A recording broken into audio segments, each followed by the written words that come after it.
Hey everyone, and welcome. Today we're jumping into the huge world of human resources certification. Thousands of people get these credentials to get ahead in their careers. But right at the heart of this massive industry, there's a really surprising, pretty fundamental paradox. Just to give you a sense of the scale here, look at this number. Over 150,000 people are certified in HR. And that's not just some passing trend, okay? This is a global, multi-million-dollar industry. It's really become a cornerstone of the profession. And this is the big promise. This ad from SHRM, that's the Society for Human Resource Management, it just captures the whole dream perfectly. Get certified and suddenly you've got unlimited opportunities.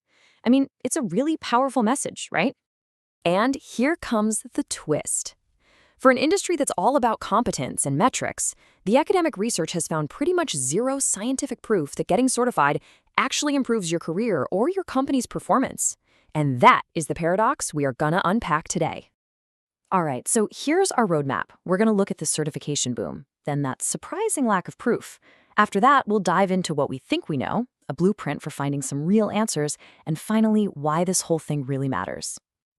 So first off, how did certification get so huge? Well, its rise really mirrors HR's own journey from being, just an administrative role to a strategic business partner. As the whole profession wanted more credibility, certification kind of popped up as a way to prove its legitimacy. And this isn't a monopoly. While Charm is definitely the biggest player, there's this whole ecosystem of different credentials for specialties like compensation, benefits, even the public sector. It just goes to show how deeply embedded this idea of getting certified has become. Okay, so this brings us right to the core of the problem.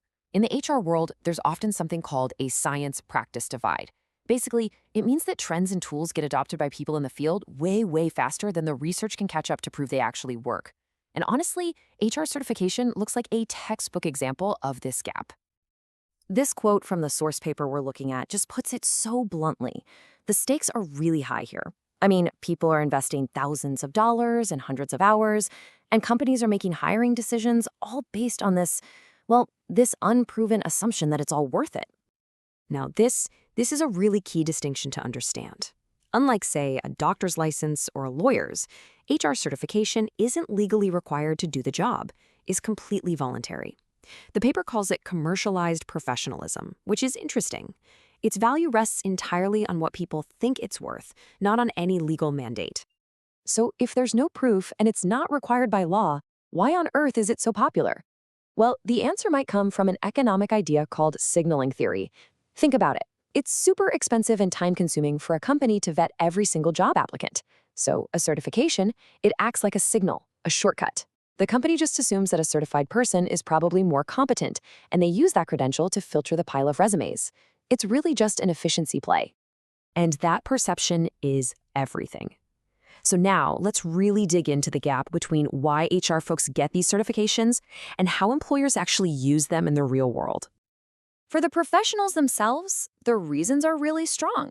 You've got personal satisfaction, peer recognition, and of course, career advancement. But check this out. A staggering 81% of them believe that certification is required to get ahead. That just shows you how powerful and widespread this belief really is. And here's a fascinating little psychological twist.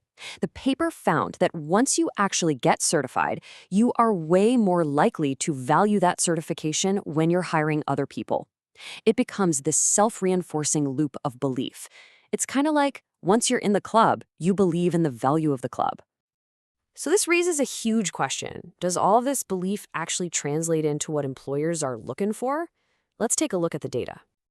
And wow, this just perfectly illustrates the disconnect. A study looked at almost 2,000 HR job ads and found that 96% of them didn't mention certification at all. Only 4%, just 4, listed it as required or preferred. It's basically a non-factor in the huge majority of job postings. Okay, so we've established there's this massive gap between what people believe and what's actually happening. But the good news is, the source paper doesn't just point out the problem. It actually offers up a solution, a blueprint to finally get some real answers. So what they propose is this multi-level framework to measure the impact on 2 different, but connected, levels. This way we could get a complete picture of its actual value. First up is the micro level. This is all about the individual. What are the tangible, real-world benefits for the actual person who puts in the time and money to earn it? Researchers need to answer the big questions. Do certified professionals actually perform better on the job? Do they earn more money? Do they get promoted faster? Are they more likely to get hired in the first place? These are the real bottom-line questions for anyone thinking about getting certified. But the framework doesn't stop with the individual. It zooms out to the macro level. And this asks a much bigger question. If you build an entire HR team full of certified professionals, does it actually make a difference for the department and for the company as a whole? So, at this level, researchers would measure things like the HR department's overall effectiveness and its reputation within the company. And ultimately, does having a certified workforce increase the legitimacy and credibility of the entire HR profession? So, why does any of this matter? Well, this isn't just some abstract academic debate. The answer has some pretty profound implications for individuals, for companies, and really for the whole future of HR. Just imagine for a second the ripple effect if we had proven value.